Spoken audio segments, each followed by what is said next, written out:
Hi friends, ഏവർക്കും simple ഹിന്ദിയിലേക്ക് സ്വാഗതം. ഇന്ന് പഠിക്കാൻ പോകുന്നത് കാൽ അഥവാ ടെൻസ്. കാൽ അല്ലെങ്കിൽ ടെൻസ്, മലയാളത്തിൽ കാലം അല്ലേ. കാൽ എന്നുകൊണ്ട് ഉദ്ദേശിക്കുന്നത് സമയത്തെ സൂചിപ്പിക്കുന്നതാണ്. ഹിന്ദി വ്യാകരണം എടുത്താൽ അല്ലെങ്കിൽ ഏത് വ്യാകരണം എടുത്താലും നമ്മൾ ടെൻസിനെ, കാലത്തെ മൂന്നായിട്ടാണ് തരംതിരിക്കുന്നത്. उसमें पहला भूतकाल. भूतकाल എന്ന് പറഞ്ഞാൽ പാസ്റ്റ് ടെൻസ്. ഭൂത് കാ മതലബ് കഴിഞ്ഞുപോയത് എന്നതാണ്, കഴിഞ്ഞുപോയ കാലം, ഭൂതകാൽ. ദൂസര വർത്തമാൻ കാൽ. വർത്തമാൻ കാൽ മതലബ് എന്താണ്? വർത്തമാൻ, പ്രസന്റ് എന്നുള്ള അർത്ഥമാണ്. പ്രസന്റ് മീൻസ് ഇപ്പോൾ നടക്കുന്നത്, അത് വർത്തമാന കാലം. ഭവിഷ്യത് കാൽ. ഭവിഷ്യത് കാൽ മലയാളത്തിൽ ഭാവികാലം എന്ന് പറയും. ഭാവി മതലബ് ഫ്യൂച്ചർ, ഇനി വരാനിരിക്കുന്ന കാലത്തെ കുറിച്ച് സംസാരിക്കുന്നതാണ് ഭവിഷ്യത് കാൽ. ഇങ്ങനെ കാൽ കോ തീൻ രൂപമേ ബാണ്ടാ ഗയാ ഹൈ. മത്സര പരീക്ഷകളിൽ ചോദിക്കുന്ന ഒരു ക്വസ്റ്റ്യൻ അല്ലെ, സാധാരണ കാൽ കിത്തനെ ഹേ എന്ന് ചോദിച്ചാൽ അതിന് കൊടുക്കേണ്ട ഉത്തരത്തിനാണ് കാൽ കെ തീൻ ഭേദ് ഹേ. കാലത്തിന് മൂന്ന് ഭേദാണ്, മൂന്ന് കാറ്റഗറിയാണുള്ളത്. तो पहला भूतकाल, दूसरा വർത്തമാൻ കാൽ, തീസര ഭവിഷ്യത് കാൽ എന്നിങ്ങനെയാണ്. അതിൽ ഭൂതകാൽ എത്രയുണ്ട് ചോദിച്ചാൽ 6 എണ്ണമാണുള്ളത്. ചില പുസ്തകങ്ങളിൽ നമുക്ക് 7 കാണാൻ സാധിക്കും. പക്ഷെ നിലവിൽ സ്റ്റാൻഡർഡൈസ് ചെയ്ത് 6 ഭൂതകാലമാണ് ആക്കിയിട്ടുള്ളത്. സാമാന്യ ഭൂതകാൽ, ആസന്ന ഭൂതകാൽ, സന്ദിഗ്ധ ഭൂതകാൽ, പൂർണ്ണ ഭൂതകാൽ, താത്കാലിക് ഭൂതകാൽ അല്ലെങ്കിൽ അപൂർണ ഭൂതകാൽ എന്ന് കൂടി പറയും. ഫിർ 6ാമത്തത് ഹേതുമത് ഭൂതകാൽ. ഇത് ഓരോന്നും ഡീറ്റെയിൽ ആയിട്ട് ഭൂതകാൽ എന്ന് പറയുന്ന സെഷൻ വരുമ്പോൾ നമ്മളത് പഠിക്കും. വർത്തമാൻ കാൽ എടുത്താൽ വർത്തമാൻ കാൽ സാമാന്യതഃ 3 പ്രകാർ കെ ഹെ. വർത്തമാനകാലത്തെ സാധാരണ രീതിയിൽ 3 തലത്തിലാണ് തരംതിരിച്ചിരിക്കുന്നത്. സാമാന്യ വർത്തമാനകാൽ, താത്കാലിക വർത്തമാനകാൽ, അതുതന്നെയാണ് അപൂർണ വർത്തമാനകാൽ എന്നുള്ള പേരിൽ അറിയപ്പെടുന്നത്. പിന്നെ ഉള്ളത് സന്ദിഗ്ധ വർത്തമാനകാൽ. ഇതിൽ സന്ദിഗ്ധ എന്ന് പറയുന്ന വാക്കിന്റെ അർത്ഥം സംശയം എന്നാണ് അല്ലെ. ഇത് ഓരോ കാര്യങ്ങളും നമ്മൾ ആ കാര്യങ്ങൾ അല്ലെങ്കിൽ ഈ ടെൻസ് പഠിക്കുന്ന സമയത്ത്, വർത്തമാനകാലം പഠിക്കുന്ന സമയത്ത് ഡീറ്റെയിൽ ആയിട്ട് പഠിക്കും. അതുകൊണ്ടാണ് ഇവിടെ അത് പരാമർശിക്കാത്തത്. പിന്നെ വരുന്നത് ഭവിഷ്യത് കാലാണ്. ഭവിഷ്യത് കാലം എന്ന് പറഞ്ഞാൽ ഭാവി കാലം, ഫ്യൂച്ചർ ടെൻസ്. അതിൽ സാമാന്യ ഭവിഷ്യത് കാലം അതുപോലെ സംഭാവ്യ ഭവിഷ്യത് കാലം എന്നുള്ള രീതി 2 ഭവിഷ്യത് കാലങ്ങളുണ്ട്. तो आज यहाँ हम वर्तमान काल पढ़ेंगे. वर्तमान काल क्या है, वर्तमान काल का प्रयोग कब किया जाता है, എന്താണ് വർത്തമാനകാലം, എപ്പോഴാണ് വർത്തമാനകാലം നമ്മൾ ഉപയോഗിക്കേണ്ടത് എന്നതിനെ കുറിച്ചാണ് നമ്മൾ ഇവിടെ പഠിക്കുന്നത്. വർത്തമാൻകാൽ നമ്മൾ പറഞ്ഞു 3 തരത്തിലാണുള്ളത്. സാമാന്യ വർത്തമാനകാൽ, താത്കാലിക വർത്തമാനകാൽ, സന്ദിഗ്ധ വർത്തമാനകാൽ അല്ലെ. അപ്പൊ അതിൽ 1ാമത്തെ സാമാന്യ വർത്തമാനകാലാണ് നമ്മൾ ഇവിടെ പഠിക്കുന്നത്. ഞാൻ ഡെഫിനിഷൻ വെച്ച് ഒരു വലിയ ഡീറ്റെയിൽ നോട്ടായിട്ടല്ല പറയുന്നത്, അതിന്റെ പ്രാക്ടിക്കൽ തലം എങ്ങനെ എളുപ്പത്തിൽ മനസ്സിലാക്കാവുന്നത്. सामान्य वर्तमान काल കൊണ്ട് ഉദ്ദേശിക്കുന്നത് എന്താ? जो क्रिया वर्तमान काल के समय में या वर्तमान समय में अभी जो क्रिया घटित होती है उसे सामान्य वर्तमान काल कहते हैं. ഒരു ക്രിയ ഇപ്പോൾ നടക്കുന്നതിനെ സൂചിപ്പിക്കുന്നതാണ് സാമാന്യ വർത്തമാന കാലം. അതുപോലെ തന്നെ നമ്മൾ നിത്യവും ചെയ്യുന്ന കാര്യങ്ങൾ, നമ്മൾ ഡെയിലി ചെയ്യുന്ന കാര്യങ്ങൾ സൂചിപ്പിക്കാനും സാമാന്യ വർത്തമാന കാലം ഉപയോഗിക്കുന്നു. സാമാന്യ വർത്തമാന കാലത്തിൽ ഒരു സെന്റൻസ് എടുത്താൽ നമുക്ക് പറയാം മേ ബാസാർ ജാത്താ ഹൂ അല്ലെ. അപ്പൊ ആ ഒരു വേർഡ് എടുക്കുമ്പോൾ മേ ബാസാർ ജാത്താ ഹൂ എന്ന് എടുക്കുന്ന സമയത്ത് അതിനെ നമുക്ക് സ്പ്ലിറ്റ് ചെയ്താൽ കിട്ടുന്നത് മേ എന്ന് പറയുമ്പോൾ സബ്ജക്റ്റ് ആണ്, കർത്ത. അതുപോലെ ബാസാർ കർമ്മാണ്. കർമ്മ ഇതിൽ കൊടുത്തിട്ടില്ല, നമ്മുടെ ഇവിടെ കർമ്മ നിർബന്ധമില്ല. ഒരു സെന്റൻസ് ഉണ്ടാക്കണമെങ്കിൽ കർമ്മ നിർബന്ധമാണോ? അല്ല.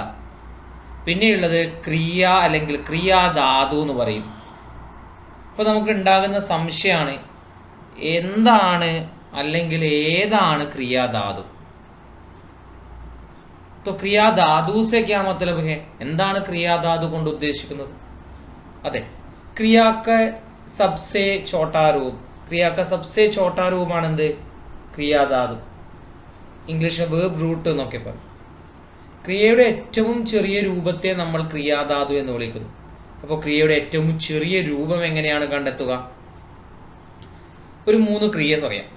ജാന, ചലന, ബൈഠന, അല്ലെ, बैठना എന്ന് പറയും. तो ജാന, ചലന, बैठना, ആന, ഇവയൊക്കെ എടുക്കുന്ന സമയത്ത് ഈ ക്രിയയുടെ അവസാനം ന എന്ന ധ്വനിയിലാണ് അവസാനിക്കുന്നത്.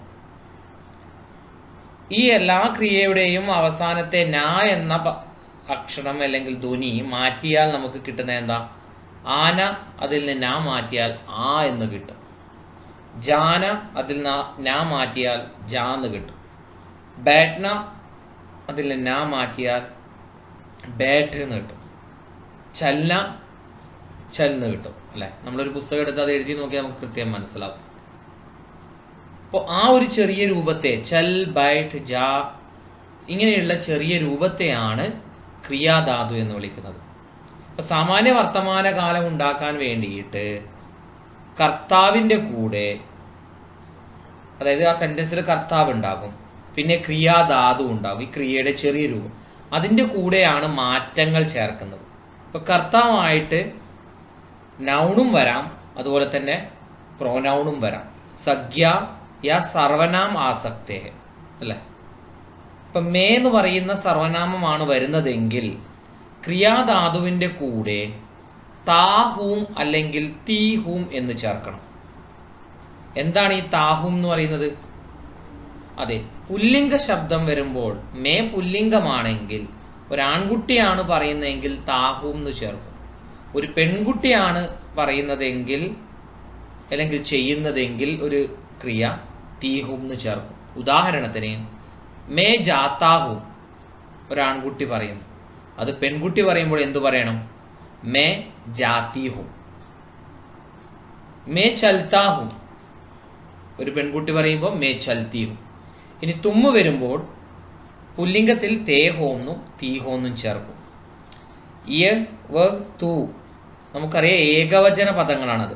അതുപോലെ റാം, സീത അത് നൗണാണ്, അതും ഏകവചനാണ്. കുത്ത ഒരു മൃഗത്തിന്റെ പേരാണ്. ഇതൊക്കെ വരുന്ന സമയത്ത്, അതായത് സിംഗുലർ നൗണും സിംഗുലർ പ്രോനൗണും വരുന്ന സമയത്ത് പുല്ലിംഗമാണെങ്കിൽ താഹേന്നും സ്ത്രീലിംഗമാണെങ്കിൽ തീഹേന്നും ചേർക്കും. ആപ്പ്, ഹം, യേ, വേ ഇത് ബഹുവചന പദങ്ങളാണ്. പിന്നെ ബഹുവചന പേരുകൾ രാമ ഔർ രാജു, സീത ഔർ രമ ഇങ്ങനെയൊക്കെ വരുമ്പോൾ പുല്ലിംഗത്തിൽ തേഹെന്നും സ്ത്രീലിംഗത്തിൽ തീഹേം എന്നും ചേർക്കും. നമുക്ക് ഉദാഹരണങ്ങൾ നോക്കാം. വ ചൽത്താഹെ, അല്ലെ, വ സബ്ജക്റ്റ് ആണ്, കർത്തയാണ്. ചൽത്താഹേല് ചൽ എന്ന് പറയുന്നത് ക്രിയാധാതുവാണ്. അതിന്റെ കൂടെ വഹ് വരുന്നത് കൊണ്ട് എന്ത് ചേർത്തു? താഹേ എന്ന് ചേർത്തു പുല്ലിംഗത്തിൽ. ഇനി അത് സ്ത്രീലിംഗത്തിലാണെങ്കിലോ വ ചൽത്തീഹെ എന്ന് ചേർക്കണം. അടുത്തത് അഞ്ജന സ്കൂൾ ജാത്തീഹെ, അത് പുല്ലിംഗത്തിലാണെങ്കിൽ ഒരു ആൺകുട്ടിയുടെ പേര് വെച്ചാൽ അർജുൻ സ്കൂൾ ജാത്താഹെ. അധ്യാപക് പാട് പടാത്തേഹെ, സ്ത്രീലിംഗത്തിൽ അധ്യാപിക പാട് പടാത്തീഹെ. May cinema ദേഖ്തീഹും, പുല്ലിംഗത്തില് may cinema ദേഖ്താഹും. ഈ രീതിയിൽ നമ്മൾ മാറ്റി എഴുതാൻ പഠിക്കണം. അപ്പൊ നമുക്കിവിടെ തന്നിരിക്കുന്ന ആ ഒരു ഫോർമുല വെച്ചുകൊണ്ട് നിങ്ങൾക്ക് പറ്റാവുന്ന രീതിയിൽ ഉദാഹരണങ്ങളാക്കി പഠിക്കുക. എന്നാൽ മാത്രമേ അത് നമുക്ക് കൃത്യമായി മനസ്സിലാക്കാൻ പറ്റൂ. നിങ്ങൾക്ക് ഇവിടെ കാണാം പുല്ലിംഗത്തിൽ വന്ന സമയത്തും സ്ത്രീലിംഗത്തിൽ വന്ന സമയത്തുള്ള മാറ്റം. അത് ഞാൻ അവിടെ റെഡിങ് ചെയ്തിട്ട് അവിടെ വ്യക്തമാക്കിയിട്ടുണ്ട്, അല്ലെ. ആ വഹ് അവിടെ സ്ത്രീലിംഗമാകുമ്പോൾ ചൽത്തീഹെ എന്ന് വന്നു. അർജുൻ വരുമ്പോൾ ജാത്തീഹെ എന്നുള്ളത് ജാത്താഹെ എന്നായിട്ട് മാറി. അധ്യാപിക വരുമ്പോൾ പാട് പടാത്തീഹെ എന്ന് വന്നു. മേ വരുമ്പോൾ പുല്ലിംഗത്തില് ദേഖ്താഹു എന്ന് പറഞ്ഞു. അപ്പൊ ആ മാറ്റങ്ങൾ കൃത്യമായി മനസ്സിലാക്കിയാൽ വർത്തമാനകാലത്തിന്റെ ആദ്യ രൂപമായ സാമാന്യ വർത്തമാനകാലം മനസ്സിലാക്കാം. ഇതിന്റെ അർത്ഥം നോക്കാം. വ ചൽത്താഹെ, അവൻ നടക്കുന്നു അല്ലെങ്കിൽ പോകുന്നു. അതിപ്പോൾ നടന്നുകൊണ്ടിരിക്കുന്ന, ഇനി എപ്പോൾ തീരുന്നറിയാത്ത കാര്യങ്ങളൊക്കെ പറയാൻ വേണ്ടി ഉപയോഗിക്കും. അതുപോലെ ഡെയിലി ചെയ്യുന്ന കാര്യങ്ങൾ പറയാനും സാമാന്യ വർത്തമാനകാലാണ് ഉപയോഗിക്കുക. ഉദാഹരണത്തിന് മേ ചായ പീത്താ ഹും, ഞാൻ ചായ കുടിക്കാറുണ്ട്. മേ ഗാഡി ചലാത്താ ഹും, ഞാൻ വാഹനം ഓടിക്കാറുണ്ട്. മേ അക്സർ സിനിമ ദേഖ്താ ഹും, ഞാൻ ഓഫൺ സിനിമ കാണാറുണ്ട്. അപ്പൊ ഇങ്ങനെ ഡെയിലി ചെയ്യുന്ന അല്ലെങ്കിൽ മിക്കവാറും ചെയ്യുന്ന കാര്യങ്ങൾ പറയാനും സാമാന്യ വർത്തമാനകാലം ഉപയോഗിക്കാറുണ്ട്. അടുത്തത് താത്കാലിക വർത്തമാനകാലം. ആ പേരിൽ തന്നെയുണ്ട് അല്ലെ, താത്കാലികമാണ്, അപൂർണമാണ്. ഈ വർത്തമാനകാലം എപ്പോൾ തുടങ്ങിയെന്നറിയില്ല, അതിങ്ങനെ തുടർന്നുകൊണ്ടേയിരിക്കുന്നുണ്ട്, അതെപ്പോൾ തീരും എന്നറിയില്ല. അവിടെ വരുന്ന കാര്യം കർത്താവിന്റെ കൂടെ ക്രിയാധാതു ഉണ്ടാകും. ആ ക്രിയാധാതുവിന്റെ കൂടെ പുല്ലിംഗമാണെങ്കിൽ രഹാഹും രഹീഹും, അത് മേ കർത്താവായി വരുമ്പോൾ ചേർക്കണം. തുമ്മാണെങ്കിൽ രഹേഹു രഹീഹു. ഞാൻ ആ സ്ക്രീനിൽ നിങ്ങൾക്ക് കൃത്യമായിട്ട് നോക്കിയാൽ കാണാൻ പറ്റും ഓരോ കാര്യങ്ങളും. ഏകവചനം വരുമ്പോൾ രഹാഹെ, സ്ത്രീലിംഗത്തിൽ രഹീഹെ. ബഹുവചനം വരുന്ന സമയത്ത് രഹേഹെ രഹീഹെ. ഇതിന് ഉദാഹരണത്തിലേക്ക് പോയാൽ നമുക്ക് കൂടുതൽ വ്യക്തമാകും. വ ചൽ രഹാഹെ, അവൻ നടന്നുകൊണ്ടേയിരിക്കുന്നു. അതിന്റെ സ്ത്രീലിംഗം വ ചൽ രഹീഹെ. അഞ്ജന സ്കൂൾ ജാ രഹീഹെ, അഞ്ജന സ്കൂളുകളിലേക്ക് പോയിക്കൊണ്ടേയിരിക്കുന്നു, എപ്പോഴെത്തുവാന്ന് അറിയില്ല. അങ്ങനെയുള്ള കാര്യങ്ങൾ പറയാനാണ് ഇത് ഉപയോഗിക്കുന്നത്. അർജുൻ സ്കൂൾ ജാ രഹാഹെ, പുല്ലിംഗത്തില്. അധ്യാപകൻ പാട് പടാരഹെ, അധ്യാപകൻ പാഠം പഠിപ്പിച്ചുകൊണ്ടേയിരിക്കുന്നു. ഇതെപ്പം നിർത്തുന്നറിയില്ല അല്ലെ, നമ്മളിപ്പോ പലപ്പോഴും ചിന്തിക്കാറുണ്ട് ഇതെപ്പോഴാണ് ഇദ്ദേഹം ക്ലാസ് നിർത്തി പോവാൻ. അപ്പൊ അങ്ങനെ കണ്ടിന്യൂസ് ആയിട്ട് പോകുന്ന കാര്യം പറയാനാണ് രഹ വെച്ചിട്ട് ഉപയോഗിക്കുന്നത്. അത് ടീച്ചറാണെങ്കിൽ ഫീമെയിൽ ആണെങ്കിൽ രഹീഹെ എന്ന് വരും. May cinema ദേഖ് രഹിയും. ഇപ്പൊ നമ്മൾ ആരെങ്കിലും ഫോൺ ചെയ്യുന്നല്ലേ, ഇപ്പൊ ചോദിക്കും നീ എന്താ ചെയ്യുന്നത്, ഞാൻ സിനിമ കണ്ടുകൊണ്ടേ ഇരിക്കുവാന്ന് പറയും. അതിന് സ്ത്രീലിംഗം ആണ് ഇപ്പൊ തന്നിട്ടുള്ളത്, പുല്ലിംഗ വേർഷത്തിൽ ദേഖ് രഹാഹു. അപ്പൊ ഒരു കാര്യം കണ്ടിന്യൂസ് ആയിട്ട് തുടർന്നുകൊണ്ടേയിരിക്കുന്നത് എപ്പോൾ തീരും എന്നൊരു ഉറപ്പില്ലാത്തതുമായ കാര്യങ്ങൾ, വർത്തമാനകാലത്തിലെ കാര്യങ്ങളെ പറയുന്നതിനെയാണ് താത്കാലിക വർത്തമാനകാലം അല്ലെങ്കിൽ അപൂർണ വർത്തമാനകാലം ഉപയോഗിക്കുന്നത്. അവസാനത്തേതായിട്ട് വരുന്നത് സന്ദിഗ്ധ വർത്തമാനകാലാണ്. സന്ദിഗ്ധ് എന്ന വേർഡിന്റെ അർത്ഥം സംശയം എന്നാണ്, ശങ്ക. സംശയമുള്ള കാര്യങ്ങൾ പറയാൻ വേണ്ടിയിട്ട് സന്ദിഗ്ധ വർത്തമാനകാലം ഉപയോഗിക്കുന്നു. जिस वर्तमान काल में संदेह पैदा होती है उसको इंगित करने के लिए जिस वर्तमान काल का प्रयोग किया जाता है उसे संदिग्ध वर्तमान काल कहते हैं. സംശയമുള്ള വർത്തമാനകാലത്തിലെ ക്രിയകളെ പറയാൻ വേണ്ടിയിട്ടാണ് സന്ദിഗ്ധ വർത്തമാനകാലം ഉപയോഗിക്കുന്നത്. ഉദാഹരണത്തിന് നമ്മളിപ്പോൾ ചോദിക്കും അവൻ എന്ത് ചെയ്യുന്നുണ്ടാകും. അപ്പൊ നമ്മൾ പറയും അവൻ ചിലപ്പോൾ ബസ്സിൽ വരുന്നുണ്ടാകും അല്ലെ, അവൻ സിനിമ കാണുന്നുണ്ടാകും, അവൻ പഠിക്കുന്നുണ്ടാകും. ഇങ്ങനെയുള്ള വർത്തമാനകാലത്തിലെ സംശയങ്ങളെ പറയുന്നതിന് വേണ്ടിയിട്ടാണ് സന്ദിഗ്ധ വർത്തമാനകാലം ഉപയോഗിക്കുന്നത്. കർത്ത പ്ലസ് ക്രിയാധാതു പ്ലസ് പിന്നീട് സർവനാമവും നൗണും അതിന്റെ ഏകവചന ബഹുവചന വ്യത്യാസങ്ങൾക്കനുസരിച്ച് വരുന്ന മാറ്റങ്ങളാണ് സ്ക്രീനിൽ കൊടുത്തിട്ടുള്ളത്. മേ വരുന്ന സമയത്ത് പുല്ലിംഗാണെങ്കിൽ താ ഹൂങ്കാന്നും സ്ത്രീലിംഗാണെങ്കിൽ തീ ഹൂങ്കിന്നും ചേർക്കും. തുമ്മാണെങ്കിൽ തേ ഹോങ്കെ അല്ലെങ്കിൽ തീ ഹോഗിന്ന് ചേർക്കും. വേക്ക് തൂ. അതുപോലെ തന്നെ നൗണ് സിംഗുലർ ആയിട്ട് വരുന്നതാണെങ്കിൽ താ ഹോഗാന്നും തീ ഹോഗിന്നും ചേർക്കണം.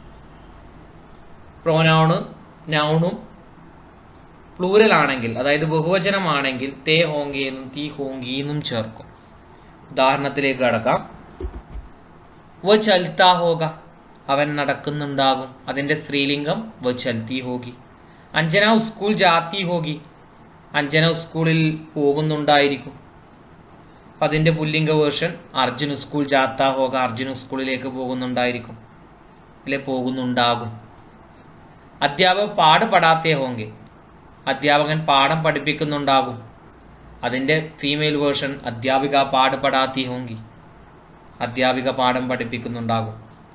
മേ സിനിമ ദേഖ്തി ഹോങ്കി, ഞാൻ സിനിമ കാണുന്നുണ്ടാകും. നമ്മോട് ചോദിക്കും അല്ലെ നീ ആ സമയം എന്താണ് ചെയ്തിരുന്നത്, അല്ലെ ഞാൻ വിളിക്കുമ്പോൾ നീ എന്താണ് ചെയ്യുന്നുണ്ടായിരുന്നത്.